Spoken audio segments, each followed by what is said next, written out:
Ladies and gentlemen, please rise for our national anthem, performed this afternoon by Peter Griffin and his dirt bike.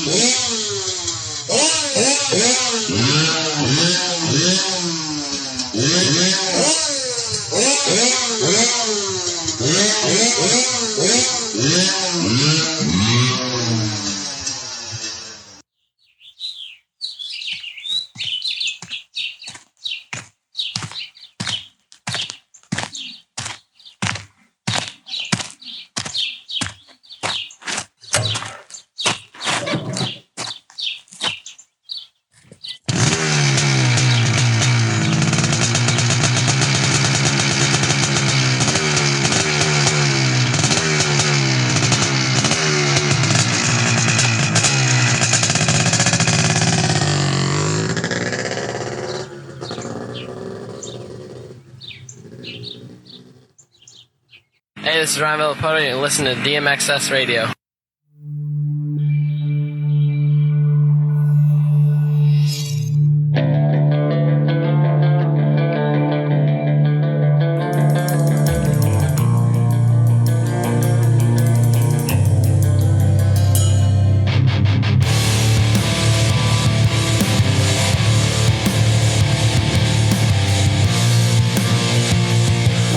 Thanks for tuning back into DMXS Radio. We appreciate you guys tuning back in. Let me turn that volume up a little bit. Hey, make sure you check out the Roger DeCoster and Jet Lawrence pods if you haven't had a chance to do that yet. I want to thank our sponsors who make all this possible. The great folks at Racer X, MX Sports, W Wheels, OGO Concept 2 Rowers, and of course, the good folks at Dunlop Tires, the best tires in the business, including the new Geo Max line for all types of dirt. Check them out at Ride Dunlop. Oh, man. Now it's time to catch up with our good friend, a longtime friend of the show, but he just scared the shit out of us. But we welcome him back. Austin Forkner, how are you, brother? How's it going? What part scared the shit out of you guys? Okay, so I'm texting you a couple months ago. I'm like, hey, man, let's get on the show. Let's catch up after the Dallas crash. You're like, yeah, no problem. I'm just waiting on some test results before I want to announce stuff. I'm like, all right, let's figure. Okay, what could possibly be going on? Maybe a shoulder, something else, the back. Kind of worried me. Then you drop the Instagram video of brain surgery, and I flipped out. So, I mean, I literally was concerned. I mean, away from racing, away from everything. I mean, you're a human being, and that was very concerning. And to see you did so well in that video explaining to everybody, but man, that did scare me. I mean, and on a human level, it was frightening. Yeah, that's how I felt whenever I heard it too. Because at the beginning, I was just seeing these. Like, I was just seeing, like, concussion guys. I thought I was just going through, like, the concussion kind of protocol. I saw a few guys out here that the, like, Alpine Star medical unit, they just wanted me to go see to kind of review my, the scans I got on my head, make sure everything's good. I had to pass, like, the concussion test or whatever. And then I'm going in thinking I'm getting released. And then I go in, and there's, like, 3 people in there. Like, there's, like, the guy I was seeing. There's Ryman, who is like the concussion guy from Alpine Star Medical, from the medical unit. And then there's like another guy in there, and I'm walking and I'm like, I was like, I'm probably not getting released today. That's not good. And they were like, no, you need to take a seat, please. And I was like, oh, really? Okay. And then they broke that all down to me, and they were like, look, we're concussion guys. We don't really know what this like is, but we know that this doesn't look good. So you need to go find somebody that knows about it. But they were like, we don't know if this means like just like you're going to be off the rest of the year, or you might not race again, or you die. They were like, we can't tell you, and we don't really. So that meeting scared the shit out of me, really, because they were like, basically, you need brain surgery, but we don't know how bad it is, and but it's not good. And I was like, okay. Sick. So I left the meeting with thinking I'm going to get released. And I leave, and I'm like, get back home, and I'm like to Riley, I'm like, yo, I think I need to have brain surgery. And she my gosh, was like, what? Like, and I'm like, yeah, like they were telling me that I need to like have brain surgery or something, and like they're gonna like cut into my skull and I don't know, cut part of. They said part of my brain was dying around these things or something that it looked like not good stuff. They were telling me like scary stuff. And I was like, yeah, I think I need brain surgery. At first, like we were like, maybe they're just overreacting. Like these guys, they're concussion guys, you know, maybe they don't know. Maybe they just, and then I saw some other guys and ended up going up to Northern California and seeing, one of the head brain guys at Stanford. So he was one of like, there wasn't very many people that could do this surgery too, because it's kind of a rare thing. So I had to there wasn't a lot of people to get it done by. So this guy was really good. I knew he was really good. So I went up and saw him and he was like, yeah, I mean, you need to get this taken care of. The way he broke it down to me is he made it seem easy. He was like, yeah. So I'm going to go in, I'm going to cut into your skull. I'm going to go in there. I'm going to cut that thing out. And then you're going to be in the hospital for a couple of days. We're going to monitor you. And then we're going to send you home. I was like, oh, okay. Yeah, no biggie. Yeah, no big deal. I mean, honestly, he put me at ease, because before that I left with like, I don't know what's going to happen. Like I was like, I don't know how serious this is. It sounds really serious, but I don't know what it even, like the guys I was seeing, they scared the shit out of me basically. And then I saw this guy, and while he didn't say anything different, he still said, yeah, you're going to have surgery, but basically this is a walk in the park for me. You know, I do this all the time, but that's like, you know, me just saying the average guy, yeah, hey, go hit a set of 4 foot tall Supercross whoops. And I'm like, yeah, I mean, I could do that. No problem. Yeah, that's me. But the average guy is like, what are you, crazy? Like, you know, that's pretty much what was going on. So you were floored. I mean, you were totally. He was like, yeah, no problem. I'll do this. I'll get you. Yeah, it'll be fine. And you were totally floored. I mean, when they came at you, you're going in thinking, I'm going to be released. I'm going to go ride. I'll be ready for the outdoors. Here we go. And then this issue you knew was there. And then, so when you leave, you're thinking, okay, I want to race again, but I also want to live. Yeah, pretty much. And that's kind of what they left me with is I knew the thing was there, but it had been years ago whenever they had found it in another kind of similar situation. I got a concussion, but it was so small and not really a big enough deal at the time, because the bigger, it's a cluster of blood vessels, and if they get big enough, they can rupture or they can burst. And if they burst in your head and they bleed, then that can cause, I mean, a number of things. It can kill you. It can make you have an aneurysm or seizures or strokes, or mine was right behind my eye. So there's a chance it could have blinded me if it would have burst in a certain way. And it could do that at any time. Like you could be driving your car down the road and then just shut down, just go into a seizure, and then I know this, like this one dude who had that happen, he had a stroke driving, and he got more messed up because of that than almost what the stroke of course caused, like his crashes. So I mean, you know, and if that were to happen while I was riding, then really anything. And I'm always doing, you know, mountain biking, you know, doing something to where I just went into a stroke. While a stroke's bad enough as it is, but if that happened while I was doing, you know, something else that I usually do, then it could compound and be even worse. So,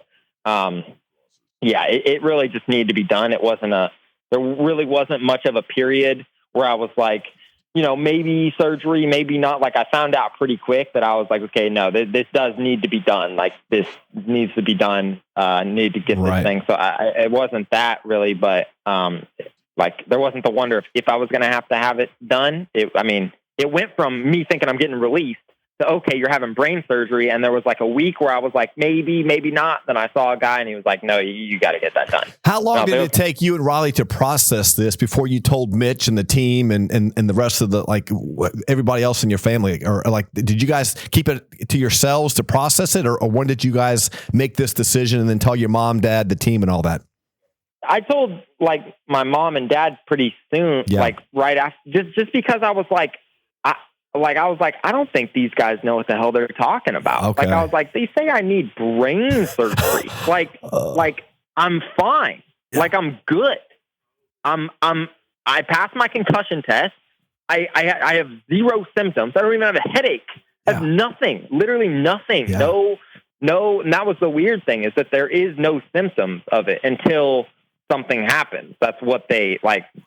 That's what they say, is that's why this was kind of a weird and odd surgery and odd thing, because most people never find this out, because this is basically like an accidental MRI. I mean, I had a concussion and then I got a CAT scan MRI, and that's how they found it. Yeah. The average person, because there's no symptoms, you don't get headaches, you don't get really, I mean, maybe not every time, but for me, I had literally zero symptoms. Then they were like, most people find out about it after they've already had a stroke or already had a seizure or an aneurysm or something like that. Silent or killer. already bled. Yeah. That's how that's what, as the nurse was wheeling me into surgery, like literally pushing me into the room, she was like, you know, you're really lucky that they found this. You wouldn't believe the amount of people that have came through here with this exact problem. Yeah. But on the other side of it, either dead or stroked out or seizures or had an aneurysm or whatever the case is. Or then I had people DM me on Instagram after I posted that. And this one person said, yeah, hey man, I know exactly I have the same thing, but my vision is so, the vision nerve or the whatever is so like intertwined within the blood vessels. Yeah. They can't touch afraid. Yeah. Yeah. They can't even take it out because there's like a 50% chance that they'll blind me doing it. And I don't want to risk that. So I'd rather risk the, I guess, the other thing than risk going in and being blind. And my sense of smell was intertwined in mine. So I'm lucky that I even have taste and smell. The dude had to, so he planned on just cutting me open like on my forehead and just going in. And I mean, I'm talking about it like it's easy, but he planned on just cutting me like an inch or two on my forehead, going in, cutting the blood vessels out or doing whatever he needed to do, and then sewing me back up. And that's pretty much what he planned on doing. But it was like behind my eye, so he couldn't just cut. He couldn't get to it. So he actually had to cut. That's why I woke up with almost like an ear to ear cut across like my head. Yeah. And I was like, what happened? Like, I mean, whatever he had to do, I didn't really care. I was just like after a couple of days, I was like, what? I was like, didn't he say he was just going to cut me like a couple inches across my forehead? And I got like almost an ear to ear cut across my hairline. I was just like, what happened? I mean, he said everything went great, no problems. And I was like, okay, I mean, but just what changed? And I guess it was like behind my eyes that they had to cut, like obviously through my skull and take a big chunk of that out. And they took it was in the front right part of my brain. They took the whole front right lobe of my brain out and put it on a table put it on like the table in a bowl and cut the thing out with my brain outside of my head. Austin, what in the fudge? Dude. Yeah. I didn't know that. We didn't even know until like a few weeks after either. Like I was starting to feel good and everything. And then how we actually found out, it was funny. Riley posted me a picture of me listening to like some music, and I was just like shaking my head like to the music, like headbang and whatever, like to the music. And Riley's mom messaged her and was like, hey, you might need to tell him maybe not to be shaking his head around. And she was like, I mean, I told him, but he says he feels great. Like no a couple weeks headbanging, after, I felt pretty good. And she was like, the dude who referred us to him is like one of their like kind of family doctors up in Northern California that's dealt with her dad a lot, because he was obviously NFL, so he's had a bunch of injuries and concussions and surgery. So they knew the kind of really good head guys up there. So he's the one that referred us to him, and he said that because we didn't really talk to the doctor that much after. He just came in, told Riley and my mom, hey, surgery went great. I'll check in routinely. But he always came in before he went to like his work. He would come into the hospital, check me out at like 7 or 7:30. Okay. And Riley and my mom weren't allowed in until 8. And I was just like, I don't even hardly remember the hospital. I was like just left basically for like 2 days. I was pretty out of it. Like, I mean, when I was awake, they walked me around and stuff, which is how I got released after 2 days. I was supposed to be 2 days in the ICU, 2 days in like a normal room, but he came after 2 days in the ICU and was like, hey man, you're good. Like, I'm sending you, you're the fastest brain healing patient I've ever had in my life. Like you're good to go. So Which is good and bad, because it's good that you did it, but it's bad that you actually had to, actually go through that. And I saw some of your pictures. I mean, it looked like you had gone a couple rounds with Mike Tyson. I mean, your face was swollen, your eyes were swollen shut. Yeah, my eyes were swollen shut. It was pretty gnarly. I mean, I say it was gnarly, but to be honest, I was preparing for like the worst, just because I have a good idea on how, bones feel after getting plated or ligaments, knees, shoulders. I have a good idea about everything. This I had no idea about. So I was preparing for this to be like hell. Like I was preparing for it to be really bad. Like just bad headaches and like migraines and I was just preparing for the worst. But it actually wasn't as bad as I thought it was going to be. Like I was on pain meds for a couple of days just to kind of keep the headaches at bay a little bit, but they really were never that bad. I mean, I was off pain pills in like a week or less. And I mean, I was tired was the only thing, but they were giving me this seizure medication basically to keep me tired. Like they wanted the seizure medicine. Yeah. It was like to mellow me out just so my brain or whatever didn't try to get it overexcited or anything and then have a seizure. Cause that was basically the only worry after surgery was just, I mean, they were, for whatever reason, I guess I was at a higher risk of having seizures or anything right after they did that surgery. Sure. So they put me on that medicine and which made me super tired and sleepy for like 3 weeks. But then once I got off of that, I was pretty much back to normal. Do you wish you didn't know that? Do you wish you did not know that they actually pulled your brain out and that's basically like taking the piston out and working on the cylinder and then putting the piston back in? I mean, do you wish you didn't have that visual?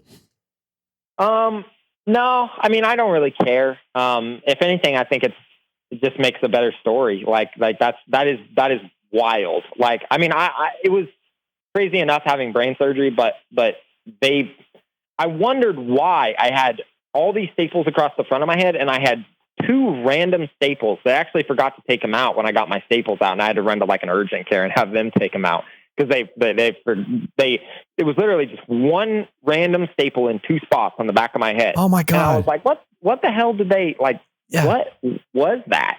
And it turns they had to put me in one of those like head fixation things, so you don't move. Like when somebody breaks their neck or something and they put you in that crazy looking like bird cage thing around your head. They had to put me in that while they pulled my brain out of my head so that my head didn't move or anything while they had my brain on the table. Yeah, you were twitching. If you start twitching. It's crazy. Like, I mean, I'm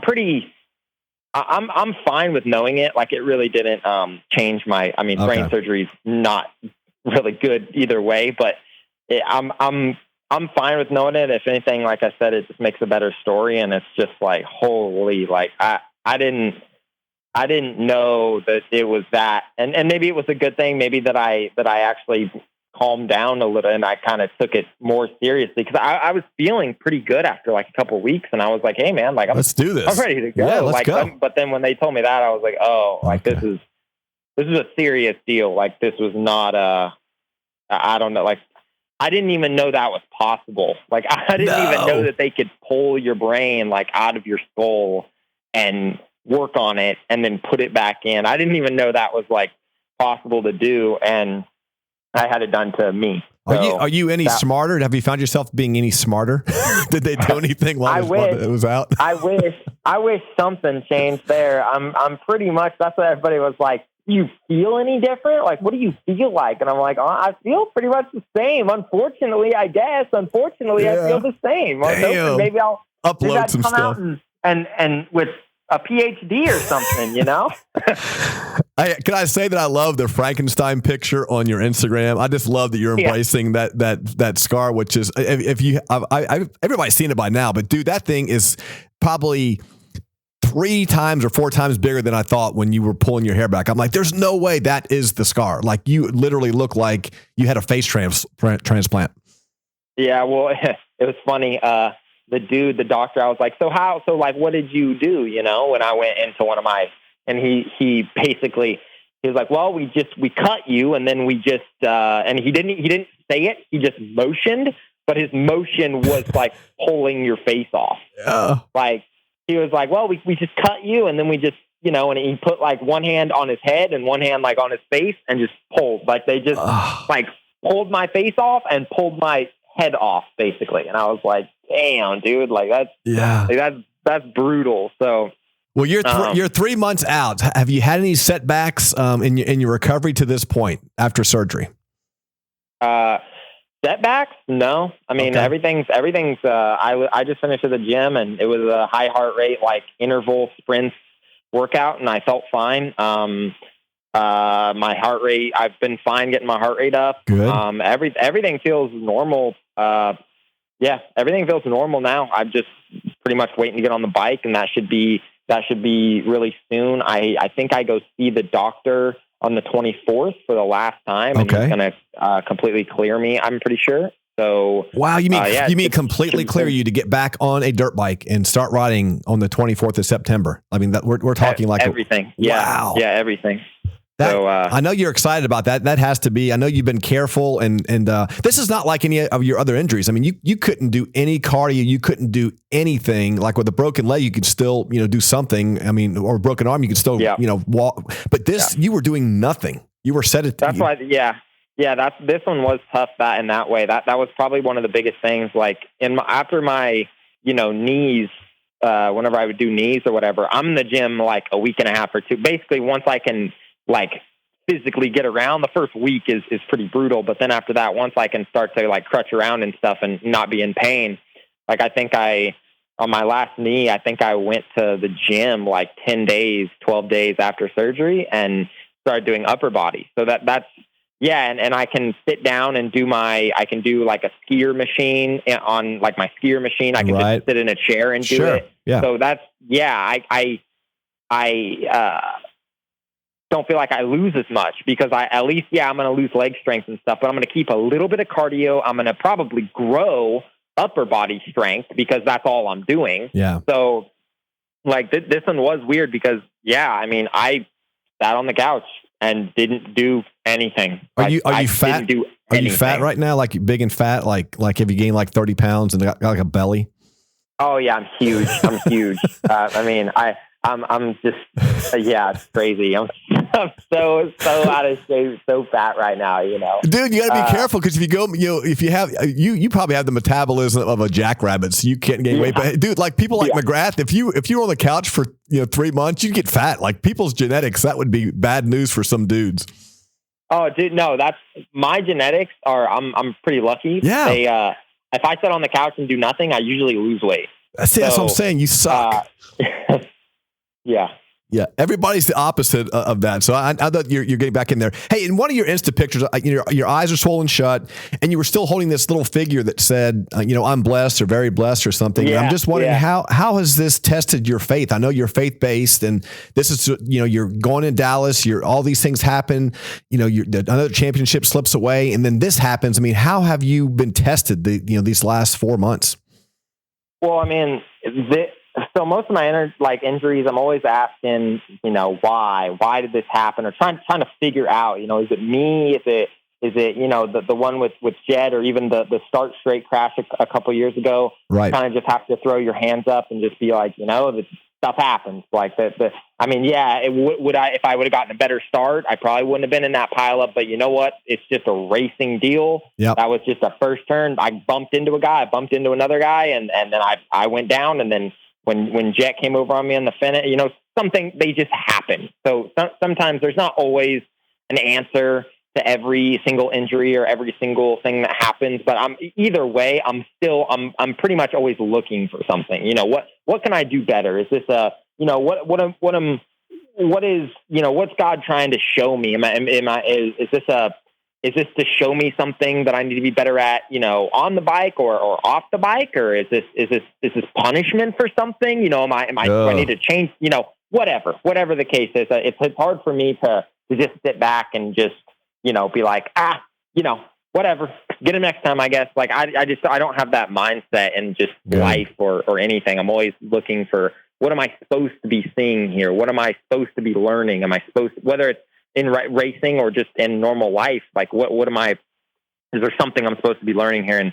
And this one is probably one of my first injuries where, or things that happened to me that had a very, very clear, reason of why this happened, like it was, I could be dead right now. They said I was very, very close. He said once he got into my head that it was even a bigger problem than he thought it was. Wow. He said he didn't know how it hadn't already, especially with having that crash, jarring my head like that, that he didn't know how it didn't already rupture or burst and cause any of those things to happen. So, the fact that it didn't, and I'm obviously, after the crash and stuff, I'm obviously bummed, and I'm asking, why did this happen? Why? Well, what am I doing wrong? What do I need to do better?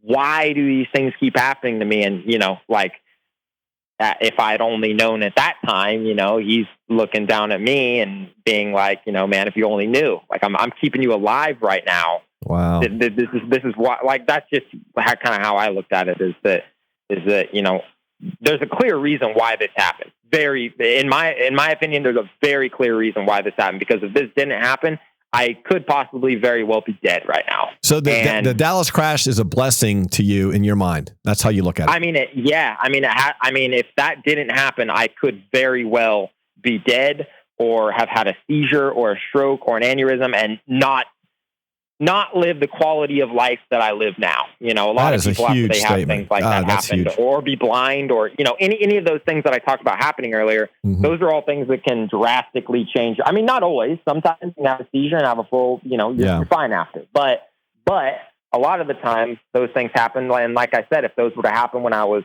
driving down the road or riding or anything, it could have ended to something really, really, it could have went really bad, or I could have just straight up been killed. Yeah. So, and now with Riley being pregnant and being like, that would have been that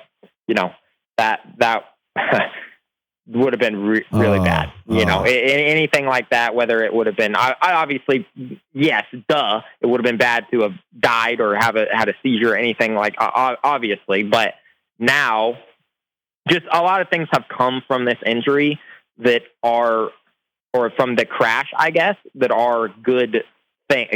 I'm possibly still alive because of that. During this whole injury, Riley got pregnant. That's a great thing. Yes.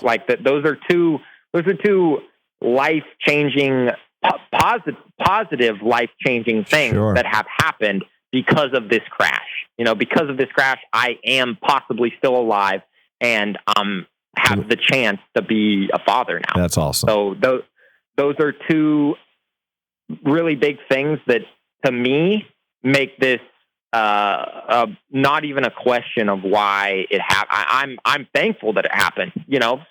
Like, screw the championship. Yeah. Who gives a shit about the championship? I'm alive, possibly, or in this condition, I guess, because of that crash and because of missing this year, and then now we're having a kid, and things are happening. If there was ever a things happen for a reason moment, this is by far the clearest to me of why, everybody says things happen, everything happens for a reason. Well, before, sometimes maybe there was a little bit of a reason, or maybe I made up a reason, or, whatever. Well, there's no question about this. I am just glad you did not start this having kids thing every time you got hurt, or you'd have like 6 kids by now. So yeah, I just get tattoos when I'm hurt. Okay. That's why I'm running out of space on my body for tattoos. Yeah. That's what I started doing while I was hurt. And we got some dogs. The past couple of years we've got 2 dogs. We've only got 2 dogs now, but we were actually talking about getting another dog, and then this happened. So then we were like, well, probably don't need another dog now. So hey, how's that nerve damage in your arm? Yeah, so that's interesting also, because he said that it was at first he said that there was absolutely no connection. Okay. Now, after the surgery, he thought that there might have been a slight connect. He said that the blood vessels were so big, and they were so, like, I don't know, swollen or whatever, like about to burst, that they were putting pressure on other things in my brain, and they were putting pressure on things that could contribute.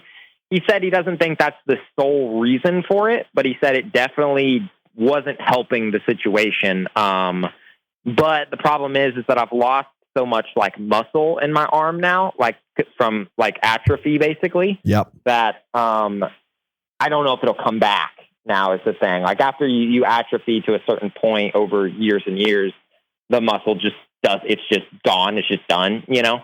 So I don't know if it'll come back now is what does suck about it. I mean, I'm trying, I'm doing all the same forearm exercises and stuff that I've been doing for years. You know, just doing them even more now, hoping that maybe something will come back. I'm not counting on it, but yeah, I'm hoping something will help. But I mean, I've kind of adapted to it. You know, my arm, if you look at my arm, there's on the outside, there's where there should be muscle, there's not, but the like inner part of my forearm is massive. Like it's huge. So my arm looks all weird, but you can see which muscles have like taken over, compensated for it. Yeah, sure.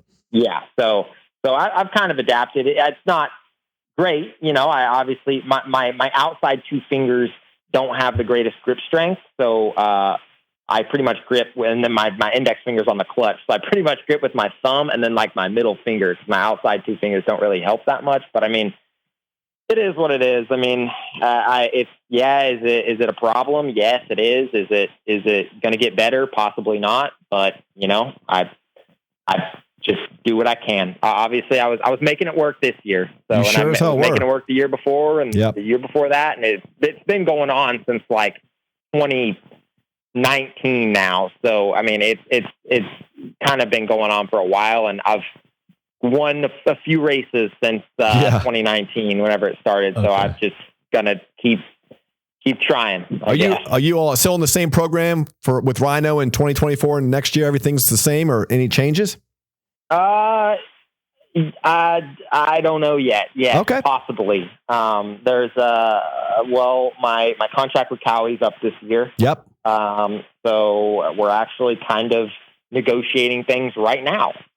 We should have kind of a direction after this week on what we're looking at. We have a couple offers or a couple kind of places we're looking at. Obviously, I would love to you know, be with Cowie. They've supported me a lot, and they've given me signed me and paid me for a lot of years that I've you know, been hurt.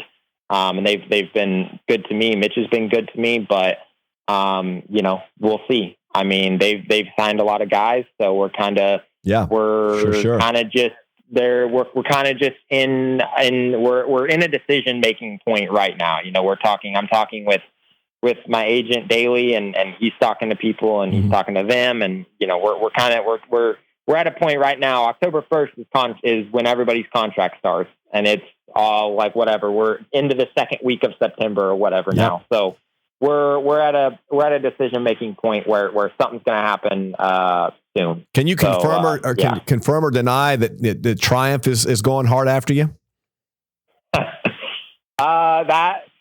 That could possibly be one of the people that I'm talking to. Maybe. Okay. Well, that's a bullshit answer.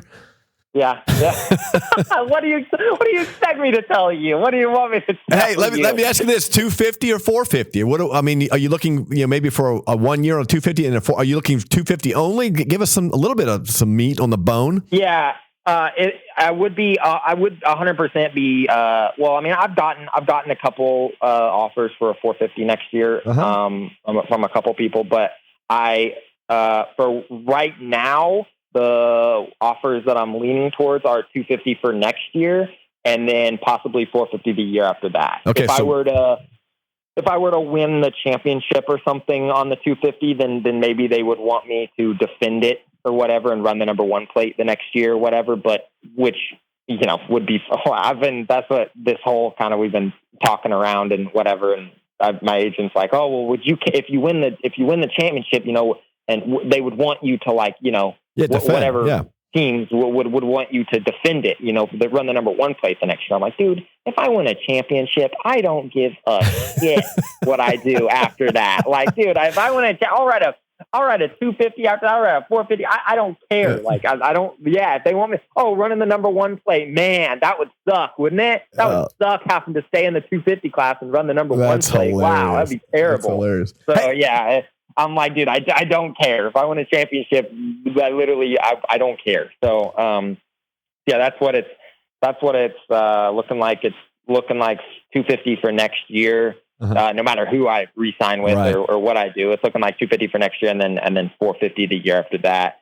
Unless I win a championship, then maybe 250 for Supercross to defend, and then go to the Supercross championship or something like that, and then go 450 for outdoors or something. I don't know, but yes, I am definitely trying to negotiate a 450 deal into like that. That's definitely like the pretty future. Sure that's going to happen. No matter who I sign with, is to negotiate a 450 deal into the contract, or because I just turned 26, so I mean I definitely could have been on 450s a few years ago. So yeah, I'm definitely looking at doing going up. Is it like 50-50 you say with Cowie, or is it truly a coin flip at this point, or leaning one way or the other? I know that you want to be loyal to Mitch and all that stuff, but like you said, there are only so many seats available on green.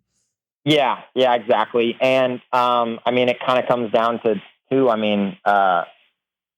Just at this point, multiple years is more appealing to me. Understood.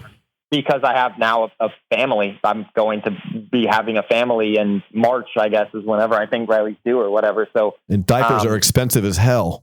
Yeah, exactly. So multiple years are more, which, I get it. I haven't had the greatest, past couple of years. So certain teams don't want to offer me multiple years. Completely understood. But I'm just saying, either way, multiple years to me is definitely an incentive right now. Just because that's multiple years. I'm guaranteed with a job, getting paid, can provide for the family, whatever. So that's a pretty, high deal on my radar personally right now. If I was younger and I was getting, a 1 year deal this or 1 year deal that or whatever, I probably wouldn't, that would be more appealing, kind of bet on myself and kind of, whatever like that. But at this point, it's kind of, if God forbid I do get hurt again next year or whatever, then, I still got to be putting food on the table. So that's what I am we're trying to work out right now as far as contracts go. Just figure that stuff out, and the multiple year things are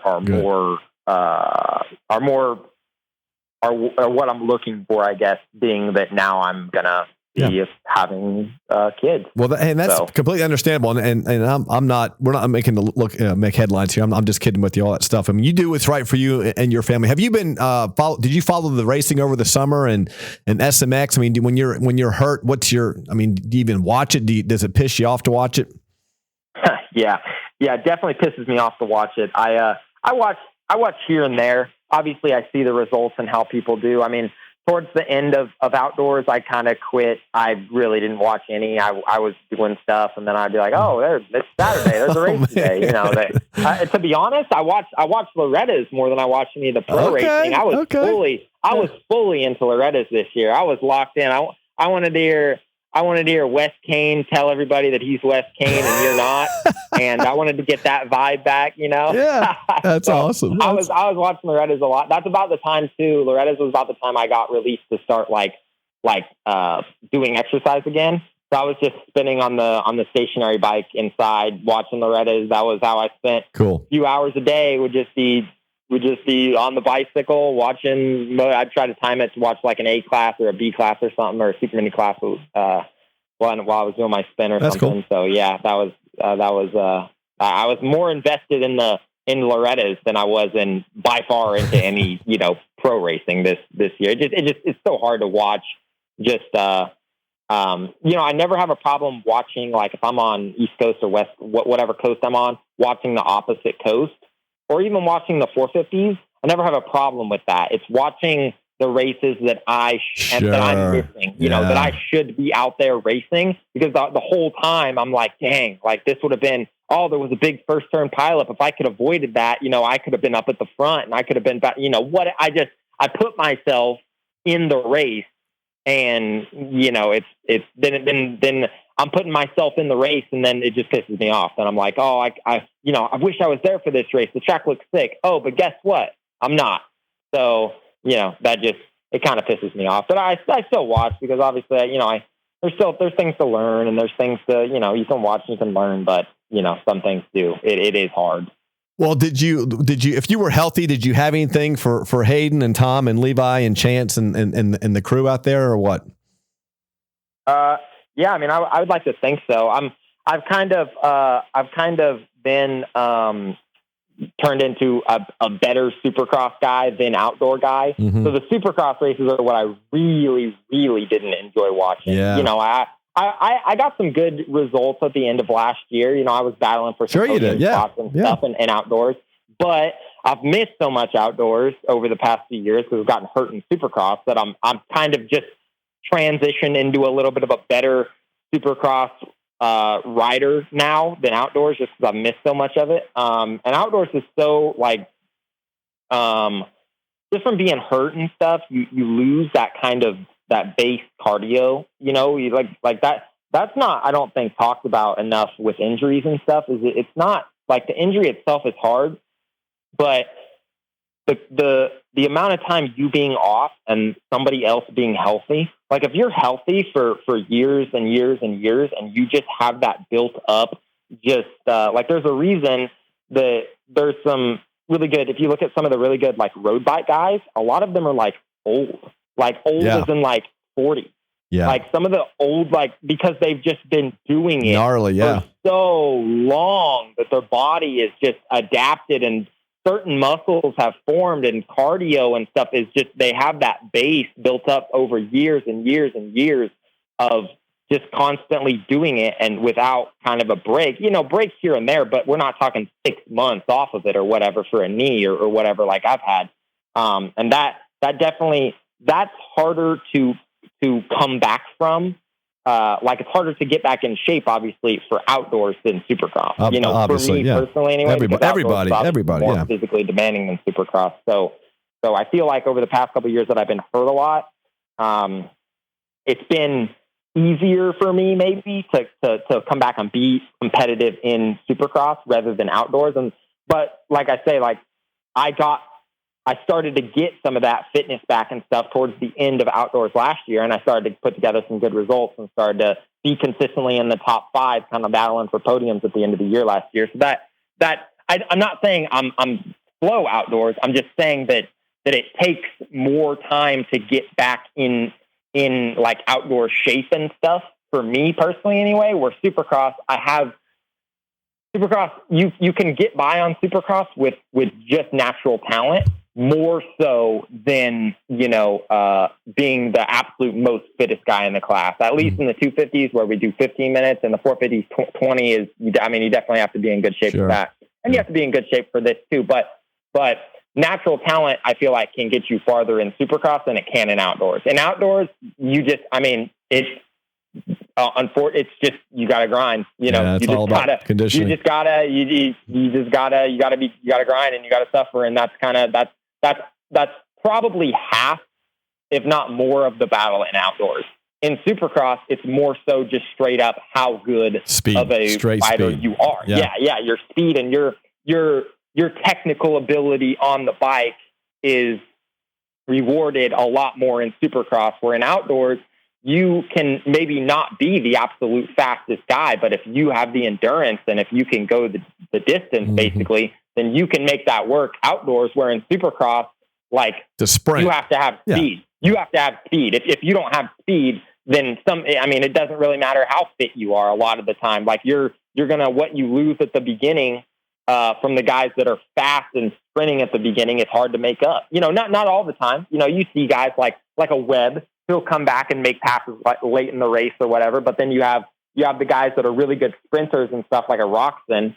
And a lot of the time, somebody like Roxon, he's just got so much natural talent on the bike that in Supercross, he's definitely a threat to win races, just because you can get farther on just raw talent and ability in Supercross than in outdoors. And especially if you're coming off of injuries, you just have to there's so much fitness required for outdoors that it's harder to get that fitness back for outdoors than it is for super. So I feel like that's kind of being hurt as much as I have. I feel like I've kind of gravitated or maybe just grown to be better or just, I don't know, whatever it is. I feel like I've been a better supercross guy than outdoors, but yes, I still do, I feel like I could have been battling with some of those guys, especially how last year ended, and that about the only guys that were consistently beating me were Hunter moved up. I think it may have been Cooper who also moved up. Yep. And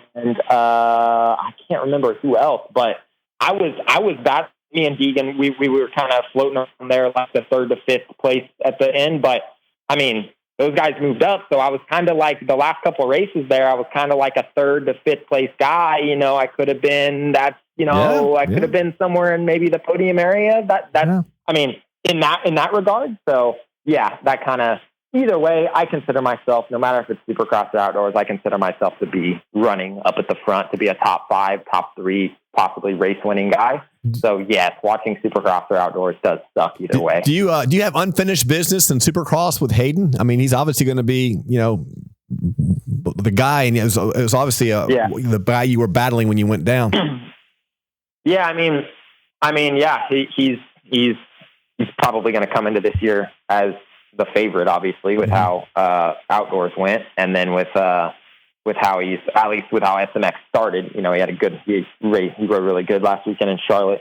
But yes, I mean, I guess, I don't know, unfinished business, but I kind of just, I mean, it really doesn't matter who I have to race against. I feel like I've had unfinished business since like 2019, to be honest. Like, I feel like I've had it doesn't really matter. I feel like I have unfinished business with myself and the track, basically, not necessarily one specific person. Because last year, me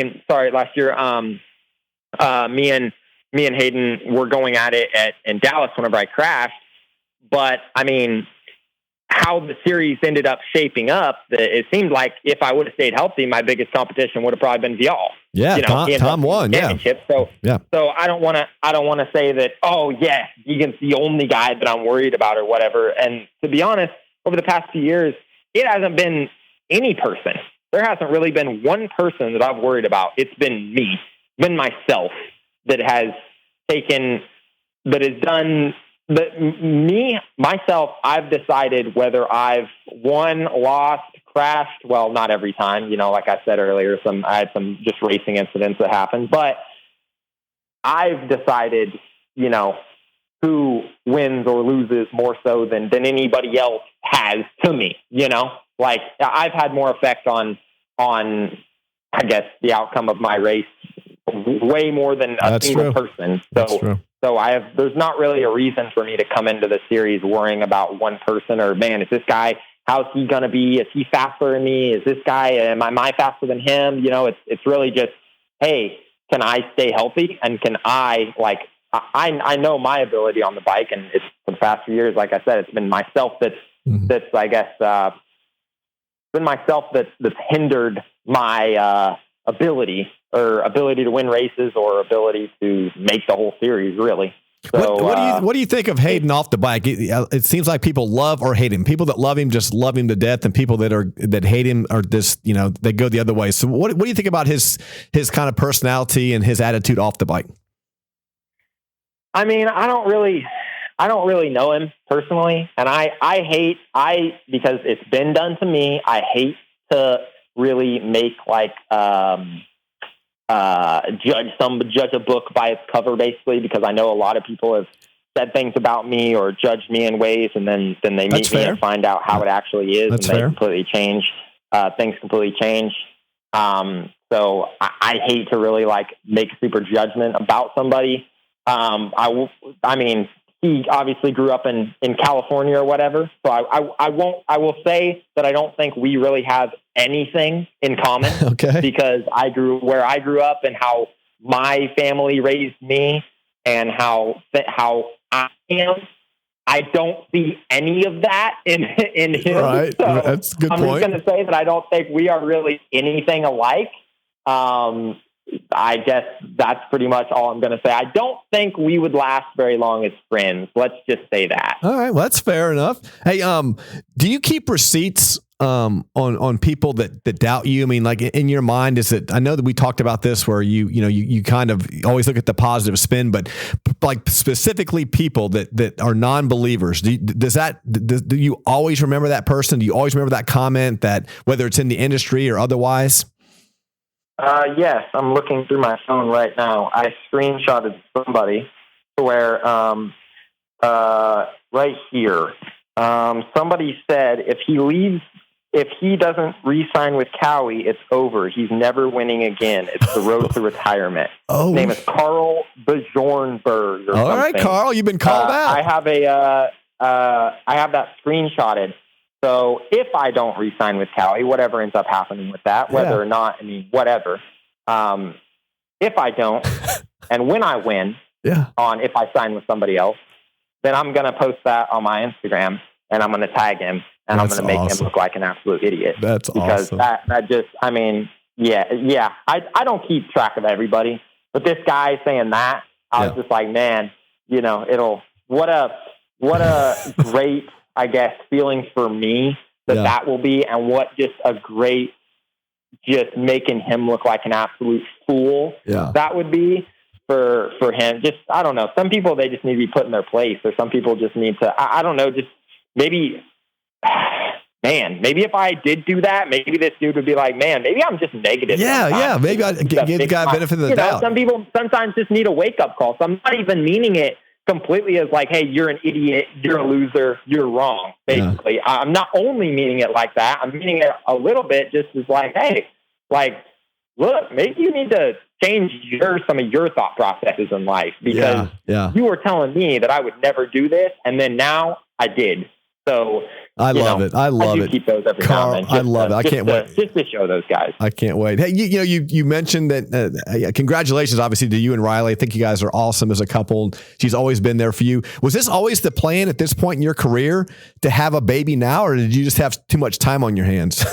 Yeah, I had a little bit of time on my hands. Like I said, after the brain surgery, I wasn't doing anything. I guess I that was false. We were doing a little bit of something. It just wasn't riding dirt bikes, I guess. So we were doing a little bit, but so, I mean, it wasn't far off. It was her plan, she's been saying for years, is she wanted to be pregnant when she was like 27-ish. Okay. Just because, like, retirement or whatever starts for moto guys it's getting longer and longer nowadays, but it's about, 20, once you're 28, 9, 30, that's kind of getting up there, like into, you're about done. You can see the light at the end of the tunnel anyway. So her plan was to be pregnant at 27 or have a kid at 27 or something along the lines of that, just so we're not traveling with, at least with multiple kids, or so it's not just, like, it would be fine traveling with one or whatever, but we didn't really, or she doesn't really want to deal with multiple kids while I'm, racing. Still racing. I understand. And all that by herself. So did you I mean, it's a little bit earlier than I wouldn't say it was exactly planned, but it was, I mean, within, she's like, I guess, she'll be 27 next year. So by the time the kid's born, she'll almost be 27. So not far off at all. A few months off, 6 months off, maybe 6 months early or whatever. But I mean, who cares really? Did you get permission from the doctor? Is that part of your rehab? Were you allowed to do that? No, I did not. I know, dude. I did not. You need to look at your rehab sheet and see if that was on there, dude. You probably disobeyed the doctor's orders. It probably wasn't. I probably wasn't supposed to get my heart rate up. But you know what? The good thing is that I only got my heart rate up for about 10 seconds. You're funny as shit. You are funny as shit. We're good. Short and sweet. That's why I think that the doctor was more so worried about prolonged activity. Prolonged times with your heart rate up, and I was like, trust me, I'm not. It's not going to be a long time doing this. So, you know what I'm saying? That's the funniest thing you've said on the show in 10 years. That was fucking awesome. Hey, what kind of dad are you going to be? It's going to be hard to top Mike, your dad. He's awesome in a million different ways. But do you look at him as a role model? Or are you going to be if it's a girl dad, it's going to be totally different. I mean, you're going to be a softie. But what kind of dad are you going to be? Yeah, I joke all the time. I tell Riley this like every day, and I joke with some of my buddies. I'm like, dude, I can't wait to just beat my kid for getting second at Loretta's on a PW50. And I'm just joking, obviously, because but dude, there's some dads out there are just so over the top that's why it's funny, just because like my dad was never personally like that with me. He was never like that. He was never one of the dads that would come back screaming and yelling and for their kid on a 50 getting second at Loretta. Like, dude, you need to relax. But I joke about that all the time. Like, dude, I hope I have a boy and I can't wait to just beat him after come back and just be throwing shit all over the camper because he got second in the PW50 class. Obviously I'm joking, but I'm just like, dude, that's why it's funny, because there's so many. I mean, there's so many. I guess it's not funny for the kids, but there is people. There's so many dads who are just so over the top like that. That's awesome. I mean, I hope, as far as racing goes, to be similar to how my dad was. He was never like that with me. Obviously, there was times when he was like disappointed or whatever, but the only time I remember ever getting actually yelled at by my dad was whenever I gave up. Like, I just didn't, I just pulled off and didn't really have a reason. I was just like, I'm over. I fell once or twice and I was just over it and just pulled off. And he chewed my ass for that. But that's I never did it again after that. And that taught me a lesson, don't give up. Don't just quit. And when there's no reason to, was the bike broken? Are you okay? What's going on? And I was like, I just was over it. And he was like, dude, you don't do that shit. We don't do that. That's awesome. You keep going. You don't, unless there's a reason for you to pull off, you don't pull off. You get back up and you keep going. That's the only time he's ever actually yelled at me. And guess what? I learned my lesson. That's awesome. Hey, let me tell you a funny story. Dean Wilson at Loretta's, I think he was on a 125 class or a bigger bike, and he did really shitty. And he knew his dad was going to be mad, so he beat his dad back to the pits and let the air out of his rear tire and told him he had a flat. And then his dad went from being pissed to apologizing for pinching the tube when he was putting the tire on. Oh no. I've heard some stories too like that. That's just like, dude, there's like, but that's epic. That is epic. I'm like, dude, I'm going to try not to be that dad to where I'm like super, who knows if my kid will even want to race first off, like whatever. If he does, great. If he doesn't, whatever. But I definitely strive to not be one of those dads that the kid has a bad race and he comes back and he's like more scared of what his dad's going to say or whatever, like that's what I was never really like that with my dad. And maybe that was just because I was always like pretty self-motivated. Like him yelling at me would have the opposite effect. Right. Like, I'm already coming back and I'm already crying or I'm already bummed out because I went down or I did this or I did that. Like, he never had to yell at me. So that, like, I mean, I guess maybe some kids need you to yell at them a little bit, but my dad, that was never like how it was with me and my dad. And he was always good moto dad. He's That's never cool. really, I can't remember any time whenever there was any that happened other than whenever, and he wasn't even crazy. He was just pissed at me whenever I gave up. And then that was justifiable, I guess, Yeah. Hey, I saw your 6 hour collab with the pistol, and all of us gunnos are out here love our SIGs. And how'd that come about, man? That is one of the coolest collabs ever.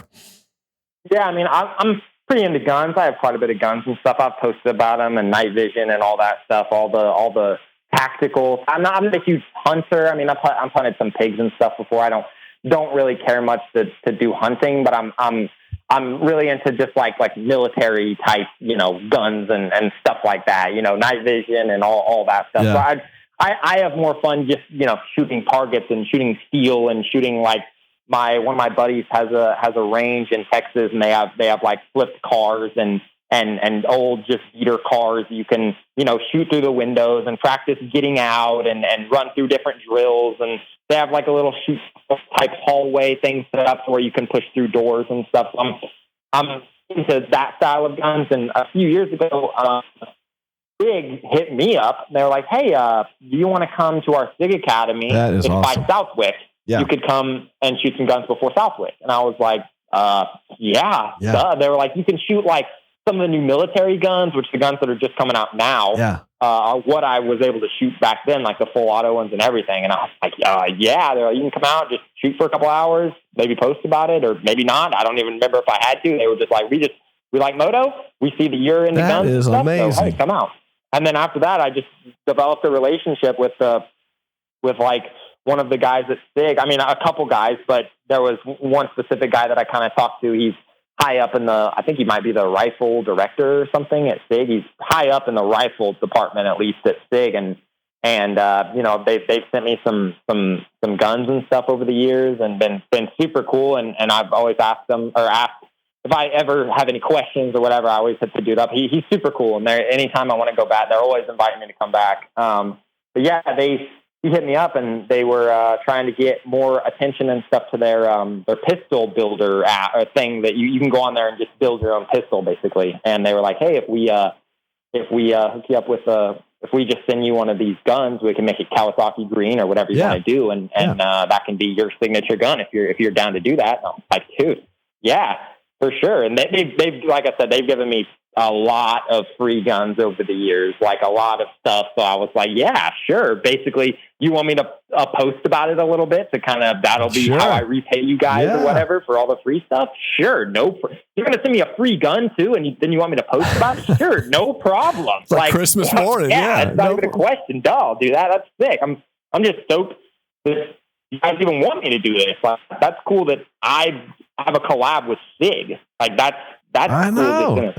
That's awesome. Yeah, a lot of people were like, oh, this is biggest collab we didn't see coming. And it did kind of come out of nowhere. Like they were super cool, and I've had a relationship with them for a while, but they were just like, hey, you want us to build you a pistol basically, and you just shoot it and post about it a little bit and get some attention to our pistol builder. And I was like, hell yeah, let's do it. And so then that's kind of how that came about. But yeah, those guys are sick, and they send me a lot of stuff, and I love SIG stuff. Their rifles, their spears, their new like military rifle is called a spear.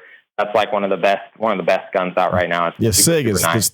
Super top quality. People that know. But when I see your night goggles and stuff like that, it's like in another life, I know you want to be a Navy SEAL. I just know it. Yeah, well, that's what. When we go out to my buddy's range, like he has a bunch of actual military and police academies, and they come out and like train at his range on like there. So we run some actually. I mean, I don't want to say that we're military, and but we do, like, it's not just going to shoot a steel plate. That's what a bunch of people are like. You like, how much fun can guns like be? Oh my gosh, you don't hunt stuff, and I'm like, no, I don't even really like hunting. Like, I like running through situations. I like guns because, well, first off, I think they're fun. I grew up playing Call of Duty and stuff like that, and so I think they're cool in that way. But also, like, I'm not trying to shoot. I'm not trying to hunt stuff. I'm training for, if I need to protect myself or my family, then I have the ability, and I've gone through situations where or at least practice those situations and practice shooting and stuff to where I feel confident that I can protect my family well. So it's not about like hunting or whatever like that, which some people get it and some people don't. But I'm like, they're like, well, you're shooting at steel targets. Like, will you just go out and shoot at them? And there's a bunch of other exercises and stuff that you can do, and different things. And you can use a shot timer, so you can practice shooting faster, and then you go check your hits and get more accurate and try different methods to shoot better, and just a bunch of stuff. So I like it. It's fun for me, and SIG like me, and they're fans of moto. A lot of the guys at SIG are fans of moto, so that's awesome. That worked out. That is awesome. All right, dude, it has been awesome catching up. We'll get the Dunlop 5 questions and get you out of here. Make sure you check them out at Ride Dunlop, including the new Geomax line for all types of dirt. All right, what is your biggest fear or phobia, Austin Forkner? Don't say snakes. I have this I have this reoccurring dream of like being stuck. There's this one video of this lizard, and he's running through like this area on like this island, and a bunch of snakes are like coming after him. I don't know if you've seen it, but that's like a big. It's like this like rock quarry at the bottom, and that's like a big fear. It's just like I always have a dream that I like getting bit by snakes and stuff. So I'm not a huge. I don't mind snakes. It's just I don't want to get bit by them. So that's kind of I guess would be a phobia. That's awesome. All right. What's your next tattoo idea? You said you're running out of skin. You look like you could easily be in a biker gang at this point. You've got the full hand tat. You could be a Hell's Angel at any minute. Yeah. My next tattoo idea. I have this idea of somebody from the back, this picture of the back of somebody walking through like a valley, like it would be like Death Valley. Okay. And then walking with like a bunch of like there's rocks and all types of gnarly looking stuff in the distance, like dead animals or like it's made the point of it being like walking through the Valley of Death. Yeah. Yes. The Valley of Death is like you're going, you see the valley and the obstacles and the shit you got to deal with ahead, and you're just, walking through That's it. That's awesome. kind of that's an idea I have that would be cool. It's going to need to be a bit pretty decent sized piece. So I don't know where I'm gonna put it. Maybe on my leg or something, but I'll have to find it. That's cool. All right, who's your favorite F1 and MotoGP guys? F1. I like Charles Leclerc. Charles Leclerc. Yeah. How about that win? However you say his name, I don't even know. How about that win? And I mean, that was huge. I mean, that was one of the biggest spectacles of the entire country turning out on the start finish line there for the, for that was very, very cool. I like Charles. He's a good dude. What about MotoGP? MotoGP, I don't watch as much MotoGP, but actually, it's not even MotoGP. It's the Moto America one or whatever. Yeah. I know it's not even close to the same. MotoGP is way bigger, but I made friends with that. Things like Jonathan Ray or something. Okay. In the Moto America series or whatever at some Cowie like dealer meeting or something. So I'm just gonna say him just because I've actually met him, and we were battling on. It was funny. They had Groms, like the Grom, Cowie's version of a Grom on. They had demo. They had Cowie's version of the Grom, and then they had like 140 pit bike, and we were battling on the Groms. And then like he was surprised at how good I was at like a street bike, and then we went to the pit bike, and he was we were still battling. I was surprised at how good he was on a dirt bike. It was cool that we just we battled on street and dirt. It was a fun day. I just remember that. So I'll say him, even though it's not exactly MotoGP. Understood. All right. Last question of the day. What would you have picked up your bike and finished the race like McAdoo after the gear malfunction? Like McAdoo, what? After his gear malfunction in Detroit. The ball's out. Everything out. I mean, yeah. I would have I mean, what are you gonna? The thing is like I get it because it's like you go back and you pull off and you go, see Mitch and you're like, hey, why'd you pull off? Oh, my balls are hanging out. I mean, like, they would laugh, but then at the same time they would be pissed. Like, and you pulled off for that? Yeah. Be like, why'd you like keep going? Like they're like that's just I know that's the reaction you're gonna get. So it's like you kind of. I don't blame him for finishing. Like I would have done the same thing just because it's like that's kind of a guess. People are like, wow, that's crazy, and that's crazy that happened. But at the same time, it's like they probably would have expected you to finish, But he's ruined it for everybody until the end of time because no matter what happens, you have to finish because he's done that. So he's set the bar so high now that you just have to finish the race no matter what's hanging out, no matter what happens, you've got to do it. Yeah, it's probably not going to get much worse than that as far as I say that. I mean, who knows? But I don't see it getting much worse than that. As far as like something like that happening. Well, a wardrobe malfunction. Literally. Rare wardrobe malfunctions in moto, but I guess you got them. All right, well, dude, we've had you on through every high and low in your career, but after hearing about your literal brain surgery, it was to me, it was just making sure you were okay as a human and all the things that you've done to stay positive throughout your career. It's just amazing to talk to you and catch up. No matter what happens in with your signing of your contract and what you're doing this year and getting ready for 2025, we've got your back. We know we love you. We love your story. We love everything, all the resilience that you've shown. You continue to show. Always a fun interview, and we don't hit you up very often. But man, thanks for always calling us back. Thanks for always giving us some time, and this is the best of luck in the future. You deserve it.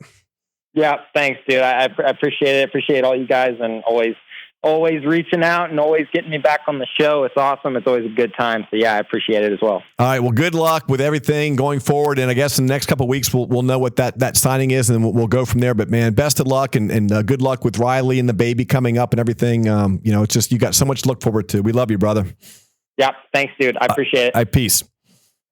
All right, there we go. Austin Forkner. Man, just how can you not love this guy? I mean, seriously. And Carl, I can't wait for you to be called out when he is back on the top box on the podium and saying whatever he's riding, he did go back and win. So it's kind of cool that he still uses some of that fuel for motivation from some of the negativity on social media that is replete with it out there. So again, thanks to our sponsors, RacerX, MX Sports, the great folks there at W Wheels, OGO Concept Tours and Rowers, and of course Dunlop Tires, the best tires in the business.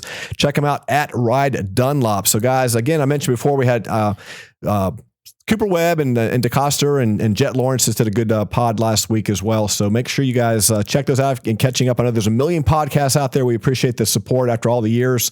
If you guys hitting me back up and giving me some positive reinforcement, we definitely appreciate that. So again, DMXS, we're back when we're back. Be the Duke Millsaps, and you're listening to DMXS Radio, the best damn station on the planet. You listen to us because we are motorcycle guys. You might even call us gurus. We are awesome. I've been called a lot worse than that, Kevin Kelly. Yeah, we're the guys. We know everything. I know everything about you. I know everything about movies. I know everything about the space shuttle launches and the crashes. Everything. And because you turn to us for motorcycle knowledge, we only tell you about what's the best, Kevin, because our spotless reputation that we've built for 16 years is on the line. That's why. Yeah, and I would not risk my crappy reputation on just anybody. That's why we are telling you about Dunlop tires. It's what we have on our bikes. I have a fleet of motorcycles, and they all have fresh, crispy Dunlops on them. If the pros have them, you know us amateurs are going to have them. They're good enough for them. They got to think they're good enough for us dorks. Too good for Dunlops, you're a tire snob. We want nothing to do with you. Yeah, good luck with that. But not just the pros use them. Everyday riders agree, and they have the testing to back it up. You can't beat the quality of Dunlop motorcycle tires. Let's wrap this bad boy up, Kevin. Whether you're on the dirt, the road, or the track, you can depend on Dunlop. To learn more about their products, visit DunlopMotorcycleTires.com or your local pro dealer. The amateur guys are working their way up. Go to a Dunlop pro dealer. Check them out. We love them. You will too.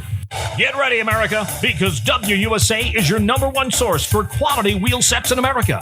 WUSA offers all the top brands that you and the world's best racers know and trust, like Reed, Dungy, Millsaps, Tickle, Sealy, Short, and more.